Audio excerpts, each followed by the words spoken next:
I knew moving into this neighborhood was going to be a headache the moment I met Linda Hutchins, the middle-aged tyrant who ran the HOA like a personal fiefdom. She strutted up my driveway the day I moved in, clipboard in hand, eyes scanning my house like she was appraising a piece of rotten fruit. "This isn't quite in line with the aesthetic of our community," she said, her lips pursed like she had just bitten into a lemon. I glanced at my house. A beautiful two-story craftsman, freshly painted in a deep blue with white trim. It was a dream home mine, and apparently it was a personal offense to Linda. "The aesthetic?" I asked. She sighed dramatically. "All homes in Oak Ridge Estates are required to adhere to the approved color palette, earth tones, neutrals. This," she gestured vaguely at my house, "does not match." I crossed my arms. "It was like this when I bought it. No one mentioned a problem then." "Well, unfortunately, the previous owners failed to file the proper approvals." "I'll have to issue a violation notice," she said, already scribbling something down. And that was the start of my war with the HOA. Over the next few weeks, I received violation after violation. My mailbox was the wrong model. My flower beds were too vibrant, my front door solid oak, custom made was not in compliance. It was nonsense, all of it. I knew what this was. Linda didn't like that I hadn't groveled at her feet like the rest of the homeowners. I tried reasoning with her.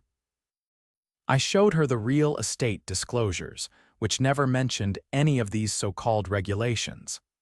I even pointed out 3 houses down that had a nearly identical shade of blue. She smiled, sickly sweet. "Those were grandfathered in, right?" That's when I decided I wasn't going to roll over, I was going to fight back. And then the idea hit me, an idea so absurd, so ridiculous, that it made me laugh out loud the moment it formed in my head. If Linda wanted to play power games, fine. But I wasn't going to play defense anymore. I was going to buy the whole damn neighborhood. The more I thought about my plan, the more it started to make sense. Oak Ridge Estates wasn't some luxury development with endless waiting lists. It was an older neighborhood, one that had once been independent but had fallen under HOA control a decade ago. Over the years, the HOA had driven out enough people with their ridiculous rules that property values had actually stagnated, while surrounding neighborhoods thrived. That meant there were houses sitting on the market longer than they should have been. I started researching. I spent nights poring over property records, zoning laws, and HOA bylaws. I needed to understand exactly how much control Linda and her board had, and more importantly, how I could dismantle it. The HOA wasn't some untouchable government entity, it was a corporation, a business that relied on dues and compliance to function. That meant it had vulnerabilities. The first thing I did was quietly start buying up available properties. I created a small LLC to avoid drawing attention to myself, and used a mix of my own savings and financing to acquire homes that had been sitting empty. Some were foreclosures, others were owned by people desperate to get away from the HOA's iron grip. I made fair offers, quick deals, and soon I owned a sizable chunk of Oak Ridge Estates. But I wasn't done. With each property I acquired, I reviewed the HOA's governing documents. Most HOAs had a clause that allowed homeowners to vote out the board if they held a majority share of the neighborhood's properties. This HOA had such a clause, but the threshold was high. 75% of homeowners had to be in agreement. That meant I needed allies. I started talking to my neighbors. Many of them had their own horror stories about Linda and her crew. There was the retired couple who had been fined for having a bird feeder too close to the sidewalk. The single mother who had received violation notices for her kids' bikes being left on her porch. An elderly veteran who had been threatened with legal action because his flagpole was too tall. I listened to their frustrations and then presented my plan. We could take back our neighborhood. All it took was enough people willing to vote the board out and dissolve the HOA entirely. At first, people were hesitant. They had lived under Linda's rule for so long that they assumed fighting back was pointless. But then I showed them the numbers. I had already acquired nearly 20% of the neighborhood's homes. If they joined me, we could hit the 75% mark and take control. Momentum grew. More homeowners started attending meetings, challenging fines and questioning where their dues were actually going. Linda, sensing the shift, began cracking down even harder. Suddenly, notices were flying out faster than ever. Trash cans left out for more than an hour past pickup, fine. Lawns not mowed to exactly 3 inches, fine. It was obvious she was trying to intimidate people into submission, but she had overplayed her hand. People were fed up. The more she tightened her grip, the more residents wanted her gone. And then, the final push came when I uncovered something that changed everything. The HOA's financials were a mess. Buried in the records that I had managed to obtain, I found evidence that Linda and the board had been misusing funds. Thousands of dollars marked for community improvements had been funneled into vague administrative costs. A supposed maintenance fund for the neighborhood's shared spaces was nearly empty, despite residents paying into it for years. I didn't go public immediately. I wanted to make sure I had everything I needed. I hired a forensic accountant, gathered statements from former board members who had resigned under suspicious circumstances, and compiled a report so airtight that there would be no room for denial. Then I called for a special meeting. The night of the meeting, the community center was packed. Linda sat at the front, flanked by her usual cronies, trying to maintain her usual air of superiority. But I could see the nervous flicker in her eyes. She knew something was coming. I stood up, holding the stack of documents in my hand. I didn't waste time with pleasantries. I laid out everything: the financial mismanagement, the unauthorized use of funds, the way money had been disappearing without explanation. I showed receipts, bank statements, and testimony from former board members who had been pressured into silence. The room erupted. Homeowners who had been hesitant before were now furious. They demanded answers. Linda tried to regain control, claiming it was all a misunderstanding, but the evidence was undeniable. Then I made my final move. I called for an immediate vote of no confidence in the HOA board. Bylaws allowed it if 75% of homeowners agreed. With the properties I owned and the support I had gathered, we had the numbers. The vote was taken. The result was overwhelming. Linda and the entire board were removed on the spot. The HOA was officially dissolved. The reign of terror was over. With the HOA officially dissolved, the neighborhood was finally free from Linda's reign, but there was still work to be done. Years of mismanagement had left a mess that needed cleaning up, and I wasn't about to let Oak Ridge Estates fall into chaos just because the old regime was gone. The first order of business was figuring out what to do about the missing money. The forensic accountant I had hired was already preparing a formal report for local authorities, and I made sure the residents had copies of everything. The homeowners deserved to know exactly how much had been taken from them and where it had gone. Linda had disappeared the moment the vote was finalized. One of her board lackeys had tried to protest, claiming we had no authority to dissolve the HOA so suddenly, but the governing documents were clear. With the required majority, the homeowners had every legal right to remove the board and dismantle the organization. Still, I wasn't naive enough to think Linda would go down without a fight. People like her didn't just slink away quietly. She had ruled this neighborhood for years, treating it like her personal kingdom, and I had no doubt she was already scheming. Sure enough, less than a week later, I received a letter from a law firm representing the now defunct HOA. They were threatening legal action, claiming improper procedure and demanding that the dissolution be reversed. I had been expecting this. I forwarded the letter to my attorney, a no-nonsense litigator who specialized in HOA disputes. He reviewed the documents, then called me with his assessment. It was pure intimidation. The board had been properly removed, the dissolution had been conducted within the bylaws, and Linda had no legal standing to reinstate herself. That didn't mean she wouldn't try.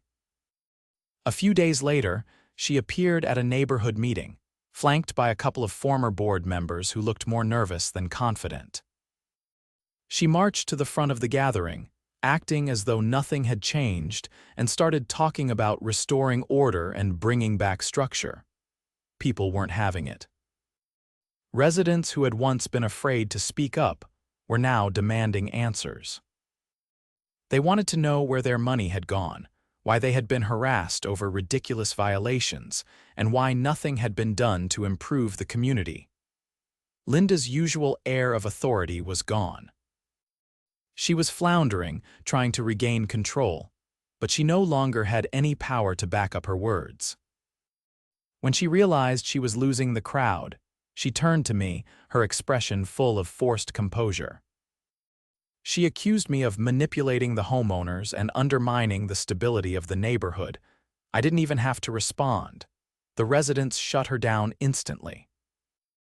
One by one, they confronted her with their own experiences, the fines, the intimidation, the wasted dues. The retired couple who had been targeted for their bird feeder. The veteran who had been threatened over his flagpole, the families who had been bullied into compliance. Linda tried to dismiss them, but it was useless. Her control was gone and she knew it. After that, she vanished. She sold her house within a month and moved out of Oak Ridge Estates entirely. No one saw her again. With Linda out of the picture, the real rebuilding began. The remaining funds, what little was left, were redistributed fairly among the homeowners. A group of volunteers formed a neighborhood committee, not to enforce ridiculous rules, but to organize improvements and ensure that no one person ever had unchecked power again. The abandoned properties I had purchased were renovated and sold to new families, ones who wanted to be part of a real community, not a dictatorship. Property values, which had been stagnant under the HOA's rule, started to climb as word spread that Oak Ridge Estates was no longer under oppressive management. Without the HOA draining resources and morale, the neighborhood flourished. People painted their houses whatever colors they wanted, decorated their yards without fear of fines, and actually enjoyed living there again. It took months, but eventually, Oak Ridge Estates became what it should have always been, a place where people could live in peace, without being micromanaged by power-hungry busybodies. And every time I walked down the street, past homes that no longer bore the scars of pointless regulations, I knew I had made the right choice. With the HOA dissolved and Linda gone, the neighborhood finally had the chance to breathe. People were no longer afraid of finding arbitrary violations taped to their doors, and conversations between neighbors shifted from whispered complaints to open discussions about how to move forward. The air felt different, lighter, freer. But dismantling the HOA wasn't the end of the battle. The damage Linda and her board had done wasn't just financial, it was psychological. Years of intimidation had left people hesitant to trust that things could really change, and while many were eager to embrace the new reality, others were still wary. One of the biggest lingering issues was the common areas. The HOA had been responsible for maintaining the neighborhood park, the small pond at the entrance, and even the road upkeep.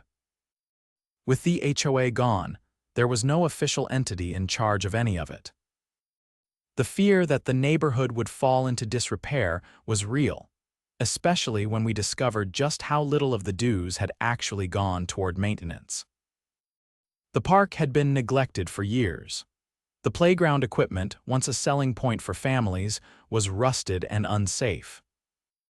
The pond was overgrown, clogged with debris, and the walking paths were cracked and uneven. It was clear that the HOA had pocketed money meant for upkeep while letting everything slowly fall apart. People wanted solutions, not just another power structure replacing the old one. So instead of creating a new HOA, we set up a voluntary neighborhood fund. Anyone who wanted to contribute could, and every dollar would go directly toward repairs and improvements. No mandatory dues, no penalties, just a community working together. Skepticism was high at first. Years of being forced to pay into a corrupt system had made people resistant to the idea of handing over money again. But I wasn't about to let that stop us. I put up the first contribution myself enough to kickstart the park restoration. Others slowly followed. Then something incredible happened. A retired contractor who lived on the block volunteered to oversee the repairs for free. A landscaper offered to clean up the pond, and a local business owner who ran a construction company got his crew to repave the paths at cost. It wasn't just about fixing things. It was about proving that we didn't need an authoritarian board to tell us how to take care of our own community. Within weeks, the park looked better than it had in years. Families started using it again, kids had a safe place to play, and the pond, once an eyesore, became a peaceful retreat. The success of the project did more to unite the neighborhood than anything else. But not everyone was happy about the changes. About a month after Linda had disappeared, a black luxury SUV started showing up on our street. It never parked for long, just idled near the entrance to the neighborhood before driving off. At first, I dismissed it as someone lost or waiting for someone, but then it started appearing every day. One afternoon, I decided to confront it. I walked up to the driver's side window, and as it rolled down, I wasn't surprised to see Linda sitting behind the wheel. She didn't look like the smug dictator she had once been. Her hair was less meticulously styled, and her face had a tension that hadn't been there before. But the sharpness in her eyes was still the same. She didn't try to deny why she was there. She got straight to the point. She claimed she was gathering evidence to sue for wrongful dissolution of the HOA. She said she had legal experts reviewing the vote and that what we had done was illegal. She even hinted that she might try to form a new HOA and restore order. I didn't argue. I didn't need to. I just handed her a copy of the legal paperwork that had formally dissolved the HOA, signed and notarized, proving that everything had been done by the book. She stared at it, her lips pressing into a tight line. The truth was, she had no case. She had been removed legally, and the HOA had been dissolved through the proper channels. But that didn't mean she wouldn't try to cause trouble. People like Linda didn't know how to let go of power. After that encounter, she stopped lurking around, but the trouble wasn't over.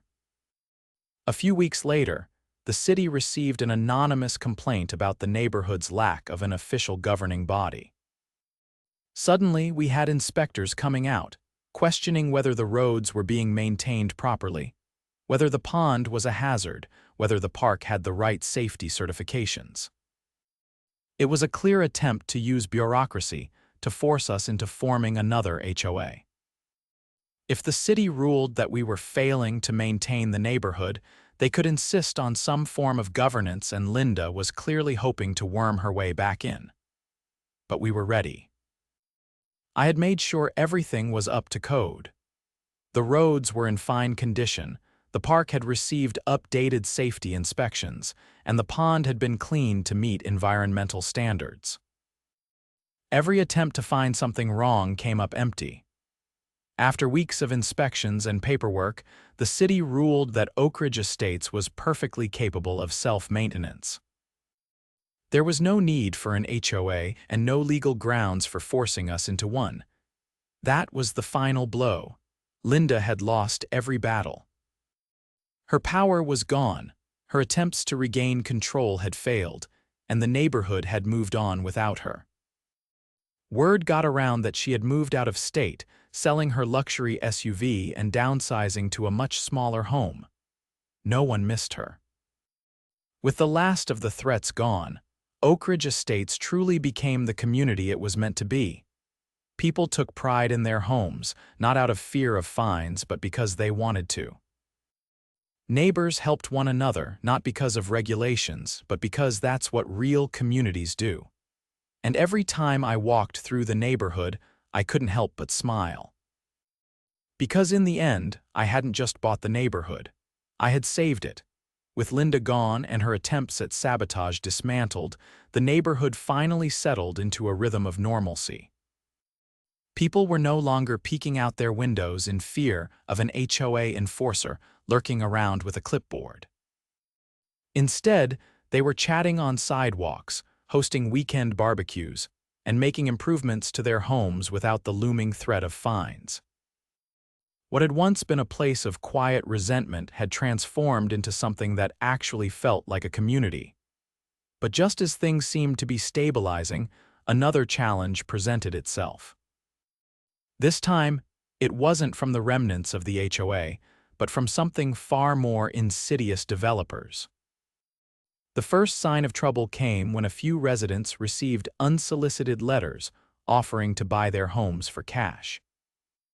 The offers were just above market value, not a huge windfall, but tempting enough for anyone looking to leave quickly.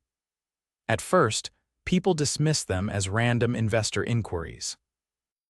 But when more letters arrived, all from the same holding company, I knew something bigger was in the works. I dug into public records and found that a real estate development firm had recently purchased a large tract of land just outside our neighborhood.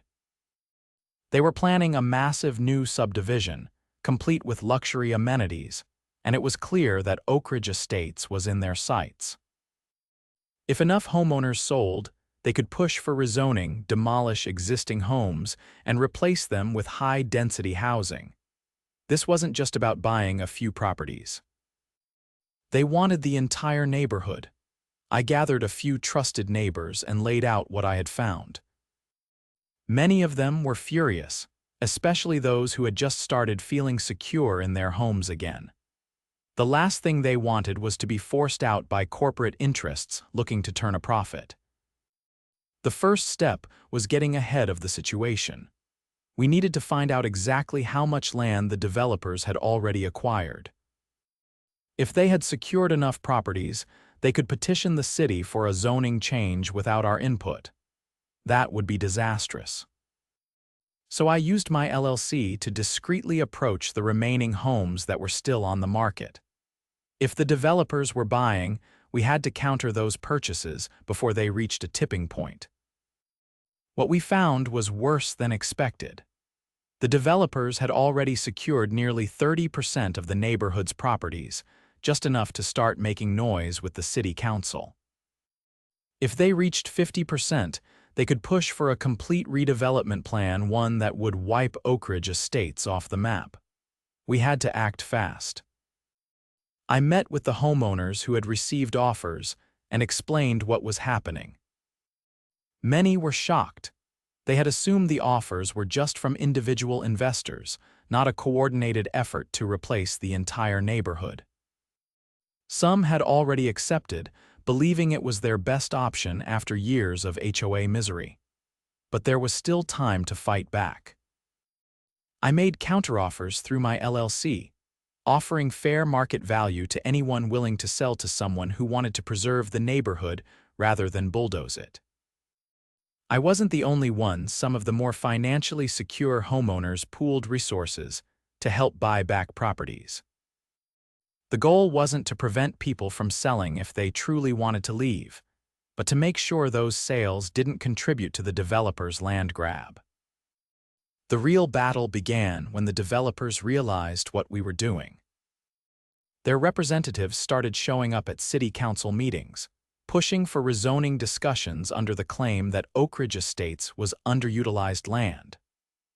They argued that newer, high-density development would bring in more revenue for the city, improve infrastructure, and modernize the area. I wasn't about to let them control the narrative. I gathered residents and organized a counter-campaign. We met with city officials, proving that our neighborhood was thriving without an HOA, that property values were rising naturally, and that rezoning would displace people who had just started rebuilding their lives after years of HOA oppression. The developers didn't take kindly to resistance. They started playing dirty, spreading misinformation about the neighborhood's stability. Anonymous complaints were filed against homeowners, claiming violations of city codes, everything from supposed structural issues to fabricated noise complaints. It was a last-ditch effort to create a sense of instability, to scare people into selling before they realized they had options. We fought back with hard evidence. Every complaint was met with documented proof that no violations existed. Every claim about the neighborhood's decline was countered with real numbers showing increasing home values and community improvements. The city council couldn't ignore the facts, and they started hesitating on approving any rezoning changes. The final blow came when we uncovered the developer's shadiest tactic yet. Buried in public records, we found that they had been using shell companies to buy properties at artificially inflated prices. The goal was to skew the market data, making it appear as though home values were skyrocketing overnight. That way, they could claim that redevelopment was inevitable and that resisting was pointless. I took that information straight to the city council.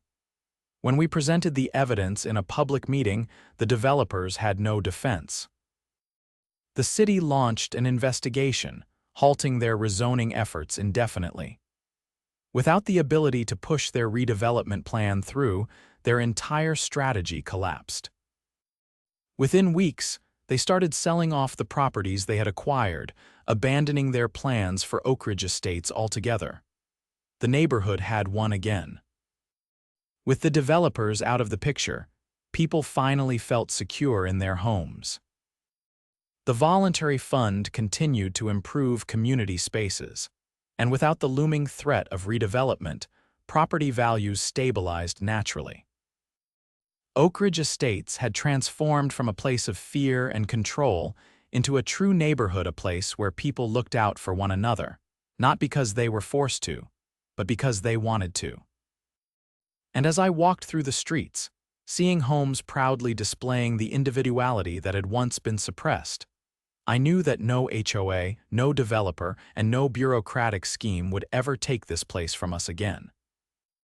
With the developers gone and Oak Ridge Estates firmly back in the hands of the homeowners, life finally settled into something that resembled peace.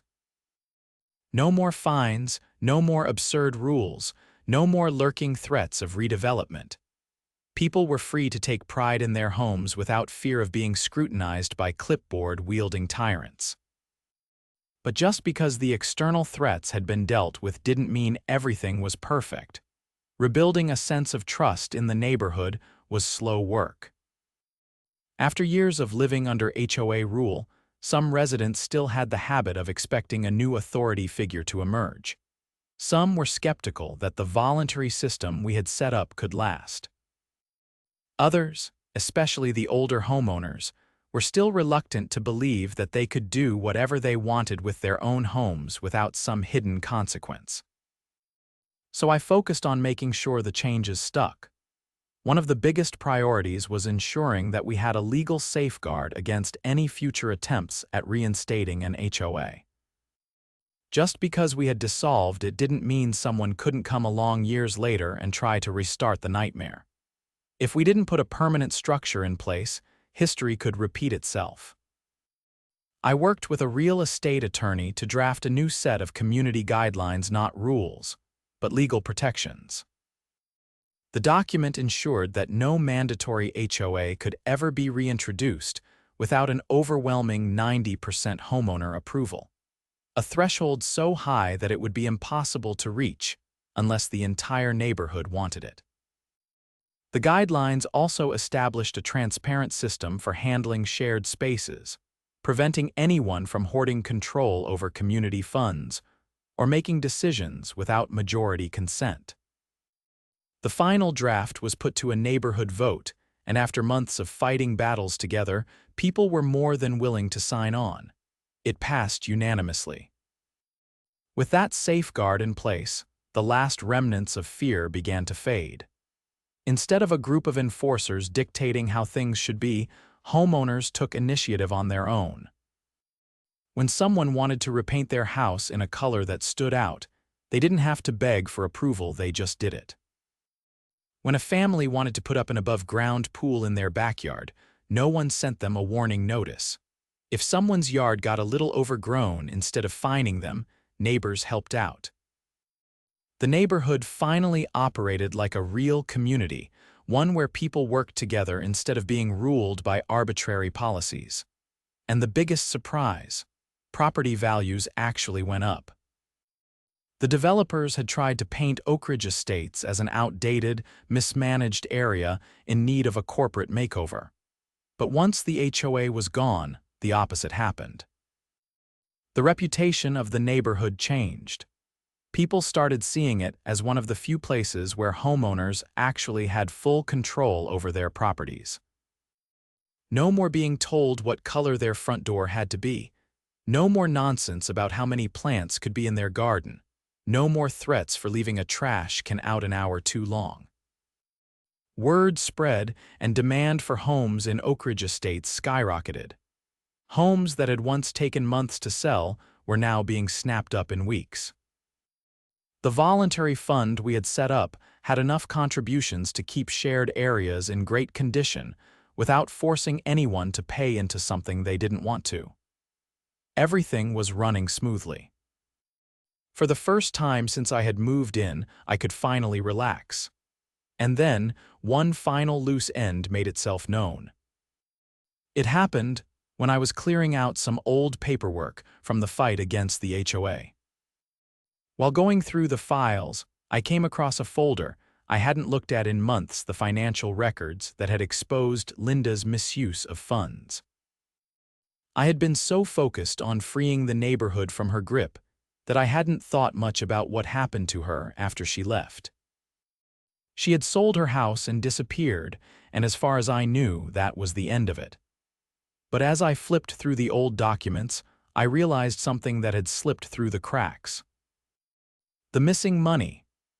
The HOA had collected dues for years, and while I had exposed some of the financial mismanagement, we had never actually recovered the full amount.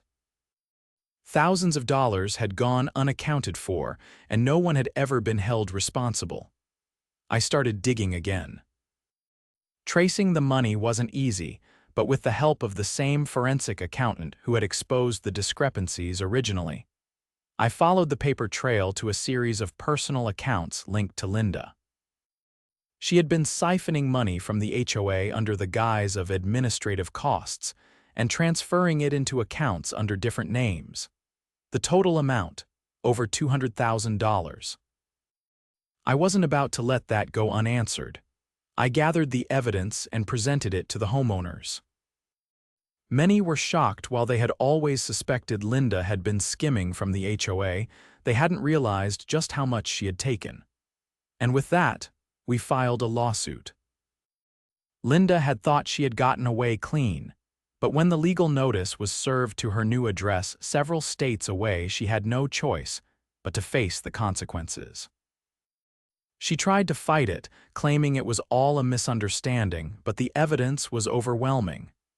By the time the case went to court, the judge didn't even hesitate. Linda was ordered to pay back every cent she had stolen, plus damages. She didn't have the money. Her assets, what little she had left, were seized. Her once luxurious lifestyle had already begun to crumble after leaving Oak Ridge Estates, and now, with a court ruling against her, she had nothing left. Justice had been served. And with that, the last shadow of the HOA's corrupt rule was erased from Oak Ridge Estates for good. The neighborhood continued to thrive, and life went on without the constant stress of arbitrary rules and power-hungry enforcers. Some of the old homeowners who had lived under Linda's grip for years said they had never felt more at peace in their own homes. Others who had once been skeptical about dissolving the HOA admitted they had been wrong. It turned out people could take care of a neighborhood just fine without a group of busybodies micromanaging their lives. And as for me, I had never planned on becoming the person who took down an HOA, much less buying up enough of a neighborhood to change its course entirely. But looking at what Oak Ridge Estates had become, a place where people actually wanted to live, where they had the freedom to make their homes their own, I knew every battle had been worth it. No HOA. No developers, no more threats, just a neighborhood that had taken back its freedom once and for all.